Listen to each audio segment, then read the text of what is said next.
picture this, it's Lunar New Year's Eve in Monterey Park, California. Okay. The streets are bustling with music, laughter, and the anticipation of a new year.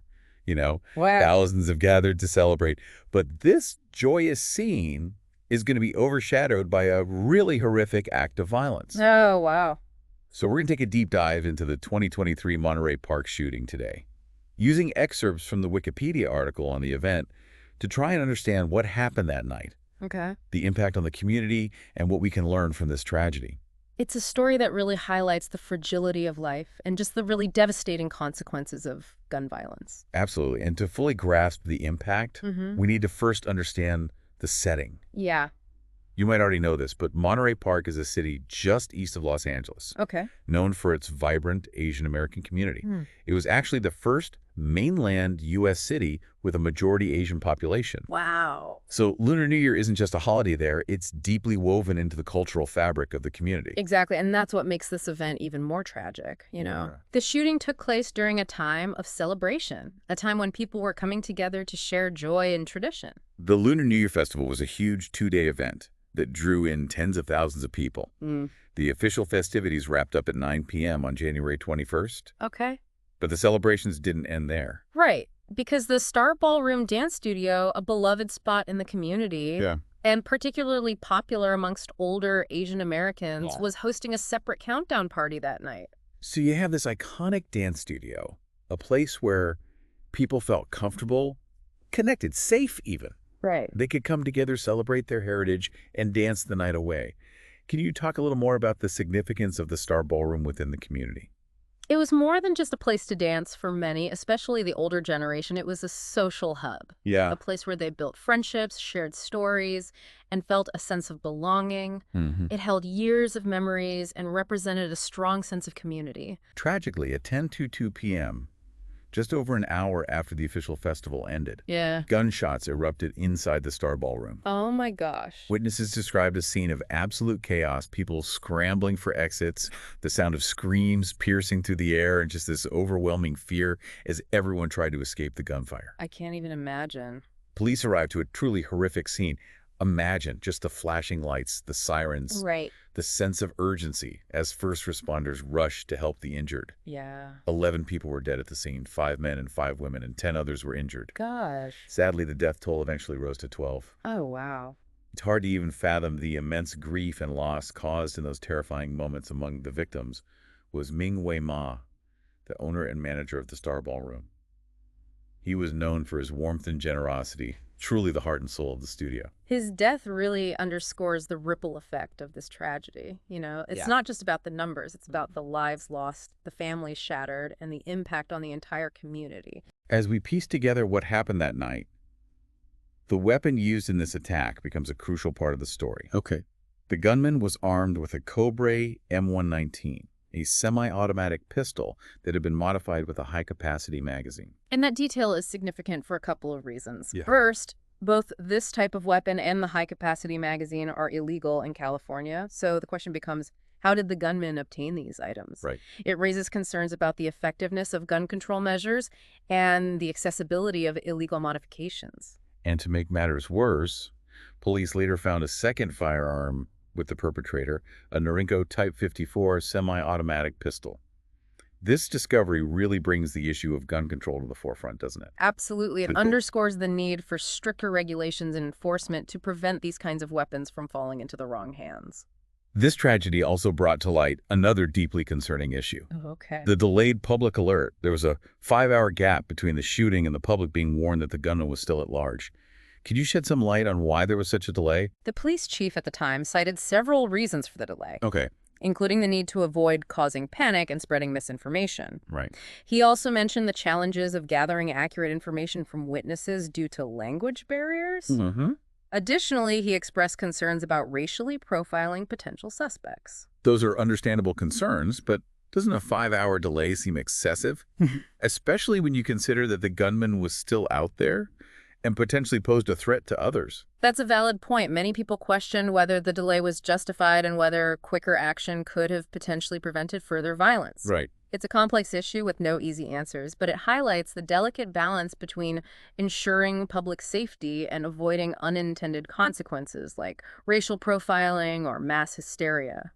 Thankfully, the gunman's rampage didn't continue beyond the Star Ballroom. Just 17 minutes after the initial attack, he entered the Lai Ballroom in nearby Alhambra, seemingly intent on continuing his spree. However, this is where a truly remarkable story of heroism unfolds. Yes, this is where we meet Brandon Say, a 26-year-old computer programmer who was at the Lai Ballroom, Okay. which happened to be owned by his family. Wow. When the gunman entered, Say bravely confronted him, wrestled the weapon away, and chased him off, preventing what could have been another horrific massacre. It's hard to imagine the courage and quick thinking it took for Say to act in such a dangerous situation. His actions undoubtedly saved lives. And this brings to mind a fascinating question. What enables such extraordinary acts of heroism in the face of danger? Yeah. Why do some people, like Say, step up when others might freeze? It's a question that psychologists and sociologists have grappled with for years. There's no single answer, but research suggests that a combination of factors might be at play. Yeah. Some individuals might have a stronger sense of social responsibility or a deep-seated belief in helping others. Others might be driven by a sense of duty training or even instinct. That makes sense. It's a testament to the complexity of human nature and our capacity for both incredible bravery and unimaginable cruelty. Absolutely, and understanding those complexities is crucial as we try to make sense of these tragic events and work towards preventing them in the future. The weapon Say seized from the gunman was a key piece of the puzzle for investigators. It led them to identify the perpetrator as 72-year-old Hu Can Tran. The manhunt was intense. Authorities located a white van matching the description in Torrance the next day, about 22 miles from the Lai Ballroom. And sadly, that's where the story takes another tragic turn during a standoff with police. Tran died by suicide using the Norinco Type 54 pistol, while there's a sense of relief that the shooting spree had ended. It's also a grim reminder of the lasting pain and unanswered questions left behind. Exactly. We're often left with more questions than answers in these situations. Right. Why did this happen? What led this individual to commit such a horrific act? Right. The search for a motive is a crucial part of the investigation, but it's not always easy, and sometimes those answers remain elusive. So who was Hu Can Tran, and what drove him to commit such violence? The investigation revealed a past filled with unsettling details. Hu Can Tran was an immigrant, though. Reports differ on whether he was from Vietnam or China. He later became a naturalized U.S. citizen and had a history of working odd jobs, including truck driving and carpet cleaning. But beneath the surface, there were some troubling signs. Tran had previously made allegations of family poisoning and theft, and he had a 1990 arrest for unlawful possession of a firearm. It seems like there were already red flags in his past. There were indeed, and those red flags become even more alarming when you consider some of his more recent behavior. He had a history of calling 911, often reporting perceived threats and expressing paranoia just days before the shooting. He even went to a police station claiming that his family was trying to poison him. That's chilling knowing this. It makes you wonder if there were any opportunities for intervention, any points where someone could have stepped in and perhaps prevented this tragedy. That's a question a lot of people ask in these situations. It's difficult to say for sure, but it does underscore the importance of recognizing the warning signs of potential violence and having systems in place to address them. Mental health resources and support are crucial, and we need to create environments where individuals feel comfortable seeking help. It's heartbreaking to think that this might have been preventable. And to add another layer of complexity, Tran had a connection to the Star Ballroom itself. He had taught informal dance lessons there years earlier, and had even met his ex-wife at the studio. He was known to frequent both the Star Ballroom and the Lai Ballroom in the past. This detail is particularly intriguing, isn't it? It suggests that there might have been some personal connection, some unresolved grievance that contributed to his decision to target these specific locations. Was there a sense of resentment or betrayal towards the dance community? We may never know for sure. It's frustrating, right? We have these pieces of information, these glimpses into his past, but they don't necessarily fit together to form a clear picture of his motive. The absence of a clear motive is something we see often in cases like this, and it adds to the sense of helplessness and frustration. We're left grasping for answers, trying to make sense of the senseless. So if we can't pinpoint a definitive motive, are there any other factors we can look at to try to understand what might have contributed to this tragedy? While a singular motive might remain elusive, we can explore potential contributing factors. Could it have been jealousy toward the dance community, Resentment towards individuals or the community as a whole, or perhaps unresolved mental health issues played a significant role. His past allegations of poisoning and theft, along with his frequent 911 calls, certainly suggest a deep-seated distrust of others, and possibly even a sense of persecution, whether real or imagined. Could that paranoia have somehow escalated to the point of violence? It's certainly a possibility, and it raises important questions about the role mental health plays in these types of incidents. Were there warning signs that were missed? Could intervention have made a difference? These are complex questions that require careful consideration. It's a reminder that we need to be more proactive in addressing mental health concerns and ensuring that resources are readily available to those who need them. Absolutely. We also need to acknowledge the broader societal factors that contribute to violence: easy access to firearms, the culture of fear and division that permeates our society, the lack of adequate mental health support. These are all complex issues that demand our attention.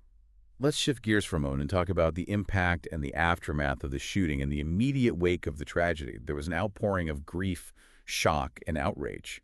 People were struggling to come to terms with the senselessness of it all. Yes, and there were also immediate reactions from those in positions of power.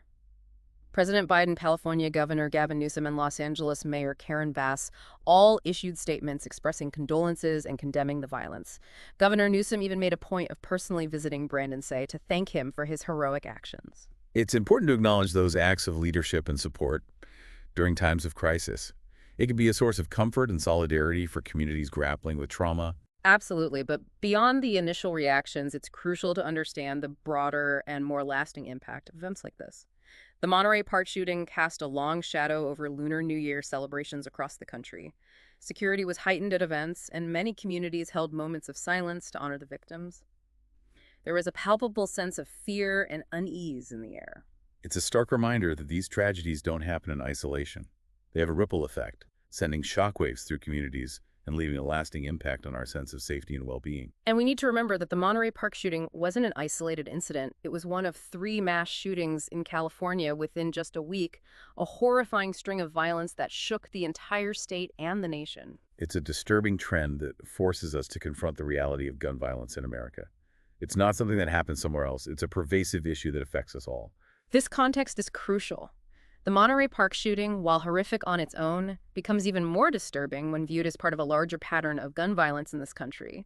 It underscores the urgent need for comprehensive solutions, including stricter gun control measures, addressing mental health issues, and fostering a culture of peace and respect. It's a complex problem with no easy answers, but acknowledging the magnitude of the issue is a crucial first step. Mm. We can't simply accept these tragedies as inevitable. We have to work towards change. Exactly. We need to have honest and difficult conversations about the root causes of violence. We need to challenge the narratives that perpetuate fear and division, and we need to advocate for policies that prioritize safety and well-being over access to weapons. This deep dive has been incredibly informative, and I'm sure it's brought up a lot of thoughts and emotions for our listeners. So far, we've explored the setting, the events of the shooting, the victims, the perpetrator, and the immediate aftermath.